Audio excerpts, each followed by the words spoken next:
Nathalie, j'ai lu les 252 pages. Moi, ce qui m'épate, m'étonne, et c'est aussi l'objet de mon admiration, c'est que j'ai eu l'occasion ici de t'interviewer pour les 9 livres précédents que j'avais lus également dans leur intégralité. Et ici, vraiment, tu romps avec ton confort, finalement, parce que c'est une forme radicalement différente, c'est un fond radicalement différent aussi. Est-ce voulu? Je ne me suis pas réveillée un matin en me disant, voilà, je vais bifurquer, je vais changer de style, changer de mode d'écriture, pas du tout. C'est venu tout à fait par hasard et au fur et à mesure, quand j'ai commencé à rentrer dans ce projet, mais déjà c'était tout à fait par hasard aussi. Je vais à Danse et compagnie où je rencontre Elisabeth, et qui à l'époque était Xavier, et puis donc pendant 2 minutes, voilà, Elisabeth me parle de ce qu'elle a vécu, de son voyage principalement, réalisé pendant son coma. 2 minutes parce qu'on n'avait pas le temps, il y avait après le jury de l'IPES, des classes de danse, et je reste vraiment subjuguée, je reste hypnotisée par ce qu'elle me raconte. Je vois le film défiler dans ma tête, je vois les images, et je sens une émotion incroyable, et voilà, ça me poursuit toute la journée, tout le lendemain, je n'endors pas de la nuit, et puis voilà, après 2 jours, je me dis, il faut que je fasse quelque chose, il faut en tout cas que j'en parle à Elisabeth. Je l'appelle, et bon, moi évidemment ce sont les mots, et je lui propose, je lui demande si elle est d'accord que j'écrive son récit, cette histoire-là. Alors l'émotion est déjà très palpable au bout du fil. Alors bien sûr je lui dis, parle-en autour de toi, parce que cette histoire a été vécue par voilà, tous les proches aux alentours. Et voilà, très vite le retour est positif, et c'est ainsi que commence l'aventure, que naît l'histoire, le projet. Mais c'est vrai que dans les autres livres que j'ai écrits, bah c'est comme tu le disais, c'est différent. Du poème. Voilà, c'est ça, des fantaisies littéraires aussi pour 14 Beaufort, des nouvelles, principalement quand même de la poésie. Et là, je suis sur une histoire complète, et donc je me dis aussi comment aborder cette histoire. À une voix au départ, avec une seule voix, celle d'Elisabeth? Non, parce que très vite, je me suis dit qu'il fallait que j'entende les personnes aux alentours qui avaient vécu cette histoire. Donc en tout cas, Elisabeth, bien sûr, la famille proche, les personnes qui ont vécu ça de façon proche. Et donc on prend rendez-vous. Et ce sont des dialogues, des interviews, des témoignages que j'enregistre. Alors au début, il y a Elisabeth, il y a la famille proche, j'ai 4 ou 5 voix, mais très vite, je me rends compte qu'il me manque des voix. Il me manque la personne qui était là-bas à Venise avec Elisabeth, Coraline, il me manque les 2 mamies, il me manque voilà, Cathy également, qui est une amie qui est là depuis longtemps. Et donc les voix voilà, se mettent les unes derrière les autres, et très rapidement aussi, par rapport à cette histoire qui a été racontée en 2 minutes, lors du tout premier témoignage, je pense que 1/4 d'heure, 20 minutes après, moi je me rends compte que je me suis trompée d'histoire en fait. Que bien sûr, il y a ce coma, bien sûr il y a ce voyage qui a eu lieu, mais très vite, moi je me rends compte que c'est une histoire d'amour, que c'est une histoire familiale, que c'est une histoire avec une dimension humaine, et que oui, évidemment c'est incroyable ce voyage, c'est incroyable toute la perception qu'il y a pu avoir de ce qui a été vécu, mais autant pour Elisabeth que pour les proches, c'est une histoire humaine avec des pics d'amour, de violence, de douleur, enfin, tout ce qui fait que la vie est la vie, et que l'humain est un humain avec tout ce qu'il peut ressentir, recevoir, mais Et donc là, voilà, très vite, c'est pour ça que je me rends compte qu'il faut que j'entende plusieurs personnes, que j'entende plusieurs versions aussi. Chacun l'a vécu aussi à sa manière. Et puis, au final, je me retrouve avec 50 heures d'écoute. 10 personnes, 10 voix, c'est ça? Et 50 heures? Voilà, je fais partie des 10 voix. Donc, j'écoute en tout cas 9 personnes, mais pas tout de suite. Il y a vraiment 2 personnes qui sont venues voilà, beaucoup plus tardivement dans les écoutes. Et là, enfin voilà, toute passionnée par toutes ces histoires, je me dis, waouh, mais comment faire? Comment faire? Et là, enfin, je commence à sentir un peu les gouttes qui me tombent et je me dis, mais, il faut que je me dépatouille maintenant avec tout ça et que je mette tout ça en musique. Alors, bon, écrire un récit continu sous la forme d'un roman, écrire voilà, une histoire qui se suit. Et puis non, très vite, je me suis dit que ça ne collait pas. Moi, j'ai entendu des personnes, j'ai entendu vraiment des voix, des personnes qui m'ont confié avec beaucoup de générosité leurs témoignages, des personnes qui m'ont confié leurs larmes.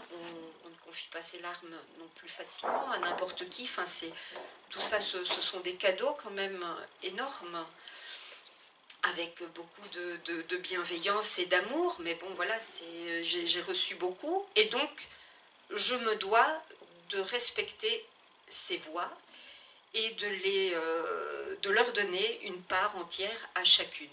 C'est ainsi que vient l'idée très très rapidement de ponctuer le livre chronologiquement pour que l'histoire soit là, soit continue, mais avec les voix qui sont représentées par les lettrines que Julie a très très bien réalisées. Voilà, Julie qui est une élève de Saint-Luc, il y a eu plusieurs rencontres qui ont eu lieu. On en reviendra tout à l'heure, oui. Et je remercie quand même au passage son professeur, Céline, qui n'a pas pu être là, mais qui m'a accueillie dans sa classe aussi avec beaucoup de bienveillance et de générosité, avec également Elisabeth. On a eu plusieurs rencontres ensemble avec Manon. Donc voilà. Et tu reprends les témoignages tels quels, in extenso, mais au contraire, tu vas les réécrire? Ah oui, non, ça c'est pas possible. C'est pas possible parce que tout le monde est très spontané, tout le monde me parle entre de larmes, entre de rires, entre de mouchoirs, entre plein d'incartades aussi, de choses qui viennent se glisser. Enfin, on me raconte, tout le monde m'a raconté sa vie. Enfin, donc c'est pas possible. J'ai dû faire un tri aussi. Voilà, des choses aussi qui ont été dites avec beaucoup de pudeur et de générosité, mais voilà, qui n'avaient pas la place dans le livre. Donc, et au niveau des témoignages reçus, des choses très, très spontanées. Voilà, qu'on me dit, mais tu te rends pas compte, enfin voilà, c'était terrible, j'étais à Venise. Enfin bon, voilà, il faut pour les personnes qui étaient retranscrire, voilà, tout ça avec... alors, un gros travail auquel je n'ai pas l'habitude, bien sûr. Enfin, déjà, je n'ai jamais écrit d'histoire vraie. Il y a parfois des choses autobiographiques, mais j'en fais encore ce que j'en veux. Voilà, c'est mon problème. Ici, ce sont des récits de vie. Donc, si moi, à un moment donné, dans un livre, je me dis, bah, tiens, finalement, mon personnage, il ferait bien le tour du monde, là, pour se changer un peu les idées, ben, là, avec Elisabeth, ça t'aurait plu quand même, hein, malgré tout. Mais voilà. Mais voilà, je ne pouvais pas la faire parcourir des kilomètres et des kilomètres. Et donc, je dois entendre ces voix, m'imbiber de leur manière quand même de parler, m'imbiber du message, et puis oublier les mots et retranscrire à ma façon, avec...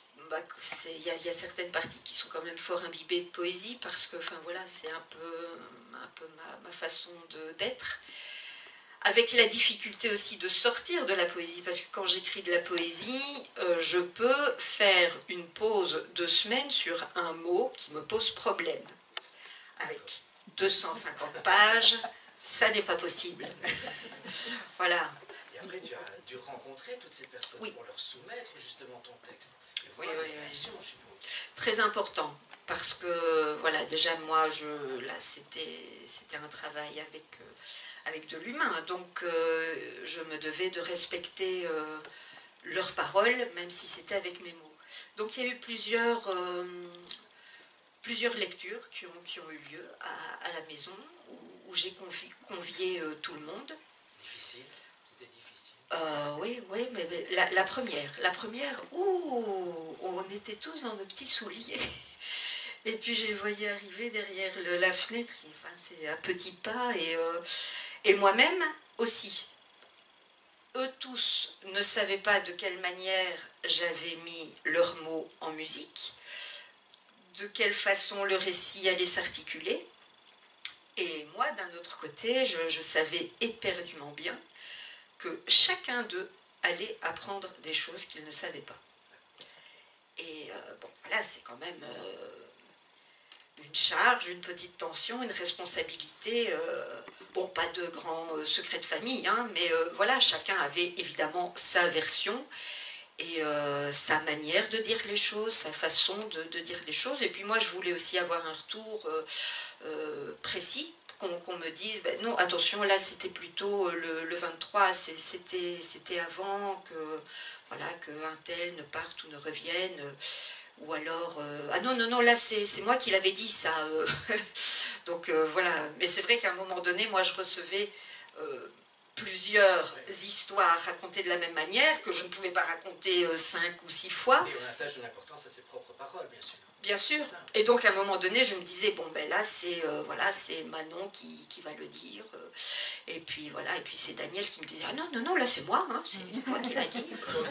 On ne lit pas 252 pages comme ça, Nathalie. Non, non, non, non. Alors il y a eu une première rencontre, donc l'histoire, les 2 minutes, ça a démarré le 2 février 2022. Le thème du double. Le 2. Ben, le 2. Le double. Alors, je ne suis pas dans la numérologie, mais déjà là, quand je me suis replongée dans la chronologie, je me suis dit, tiens, tout ça doit vouloir dire quelque chose, et même si je ne sais pas ce que ça veut dire, ça me plaît bien. Voilà, le 2 du 2 2022. Et il y a eu une première lecture en janvier 2023, où là, il n'y a pas encore toutes les voix, mais par contre, j'ai déjà une chronologie qui est là. Toute l'histoire est vraiment retracée, même s'il me manque beaucoup de choses et beaucoup d'épisodes. Et donc, c'est là qu'a lieu cette première lecture, où voilà, tout le monde est un petit peu curieux, inquiet, et moi aussi. Et puis voilà, ça se passe très bien, puis je rencontre les dernières voix, et il y a eu 3 lectures en tout. Voilà, où c'était très important pour moi, ben, aussi au niveau de certaines thématiques. Moi, je parle beaucoup quand même du monde de la danse, qui n'est pas du tout le mien. Donc voilà, c'est vrai qu'il y a un certain moment, pour moi, de la danse, c'est de la danse. Et il y avait des phrases où on me disait, non, là, tu dois plutôt parler de mouvement, ou voilà, des petites choses pour être précis, pour être juste. Voilà, des choses qui avaient été dites aussi, et voilà, qui ont dû être un petit peu retravaillées pour que, en sachant aussi que ce serait lu par plein de personnes, et qu'une fois que c'est écrit, c'est écrit. Voilà, on ne peut plus l'effacer. Et c'est vrai que je voulais pas leur donner le texte à lire. Je voulais vraiment qu'il soit entendu, et qu'ils se rendent compte, de par cette manière-là, que oui, effectivement, ce serait entendu par les autres, ce serait lu par les autres. Et donc voilà, est-ce que je suis en accord pour que ça, ce soit dans le livre, que ce soit plutôt voilà, un petit bémol, ou bien oui, faut pas oublier de dire ça, voilà. Plusieurs fois j'ai eu, n'oublie pas de signaler que qui pour moi des choses qui étaient peut-être anodines, mais voilà, qui étaient... Mais c'est important effectivement ce que tu dis, parce que lire comme ça le texte, ça ne rend pas la voix que tu as donnée, que tu as écrite, enfin, à proprement parler. Et puis toi, surtout professeur de diction, déclamation, etc. Enfin, c'est important pour toi d'incarner, proprement parler, oui, le bien sûr. personnage. C'est ça que je veux dire. Bien sûr. Mais c'est vrai que là, c'était des lectures, bien sûr, c'était des lectures expressives et vraiment bien posées, mais rien à voir avec le spectacle. Le spectacle, c'était encore une autre étape où là, ben voilà, je suis en train d'incarner chacune des voix. Donc c'est encore autre chose. Maintenant, le spectacle, parce que c'est on un peut, week-end hyper intense. comme tu veux, oui. Aussi, on peut terminer avec ça. On peut terminer avec ça, pas de problème. Bien. Donc, ben, tu peux peut-être prendre un premier extrait. Oui. Je trouve que ça serait vraiment intéressant d'entendre justement les voix en question. Oui. Et je crois que tu as retenu Manon. Qui est Manon en fait? Manon est la fille. Manon est la fille. Voilà, Manon c'est la fille. Alors, 2 extraits de Manon et de Coraline. Voilà, donc Manon qui l'apprend, donc l'accident a eu lieu à Venise, et Manon est à Tournai, c'est l'été, on est tranquille et Manon l'apprend. Donc on est le 19 juillet 2021. Une fin du monde, souvent, ça commence de façon anodine. On n'y voit que du bleu, puisque c'est l'été et que les ciels sont dégagés. C'est un jour où la terre tourne sans trébucher, sans le moindre hoquet. Un tremblement de terre, on n'y est jamais préparé. Cette fin du monde-là commence par une sieste. Greg et moi endormis sur le canapé, un téléphone qu'on ne décroche pas. C'est Coraline à l'appareil. Quelques mots retenus, laissés sur un répondeur. Il s'est passé quelque chose à Venise. Il faut juste rappeler. J'adore cette phrase, Nathalie. Un tremblement de terre. Un tremblement de terre, un tremblement de terre. On n'y est jamais habitué. Ça s'habitue jamais. Un tremblement de terre. Merci. Les liens de la famille. Tout à fait. Et Coraline alors, qui est-elle? Coraline, donc c'est une amie, c'est une personne qui travaille à Danse et Compagnie, qui fait partie aussi des personnes qui accompagnent Sissi. C'est une dame de compagnie, c'est bien ça, hein, Elisabeth. Et donc Coraline est à Venise en même temps que Xavier en juillet 2021. Et ça n'est pas le carnaval, on est en juillet, mais c'est le lendemain de la fête du Rédempteur, qui est une fête qui célèbre la fin de la peste à Venise. Et donc Coraline l'apprend, et puis là, elle se retrouve là-bas toute seule à devoir gérer cet accident, elle qui ne parle pas italien autant que peut le faire les autres personnes qui l'entourent. Avec bienveillance, on me demande dans un premier temps de taire l'accident, ne rien en dire. Mieux vaut ne pas affoler les amis. Tu comprends, trop de choses à devoir gérer, trop de personnes autour de Xavier. Oui, je peux comprendre. Tant d'amour gravite autour de lui. Oui, Xavier bouleverse la vie de tous ceux qui l'entourent. Mais se taire est douloureux. Les larmes m'étourdissent et la peur gronde. Moi, j'ai besoin de dire au monde entier que Xavier s'est effondré. Une chute improbable dans un silence à plusieurs inconnus. Besoin de dire que Sissi est dans le coma, que c'est la fin d'un empire. Je suis seule sur notre île et j'ai peur de la nuit. J'ai 6 ans et l'orage a envahi ma chambre. Je veux des bras pour pleurer. Besoin de dire que Venise va couler sous mes larmes. Ces jours de détresse, c'est la guerre, plus d'été, fini le carnaval, plus de bal ni de princesse. Minuit a sonné. Il y a donc véritablement, comme je le disais dans mon introduction, Nathalie, 2 curseurs opposés. Il l'épouse, les proches, les enfants, la famille, les connaissances, etc. Et d'un autre côté, il y a Xavier dans le coma, donc dans un état léthargique, comme ça. Voilà. J'étais surpris aussi par cette phrase, et c'est comme ça d'ailleurs que tu présentes ton livre.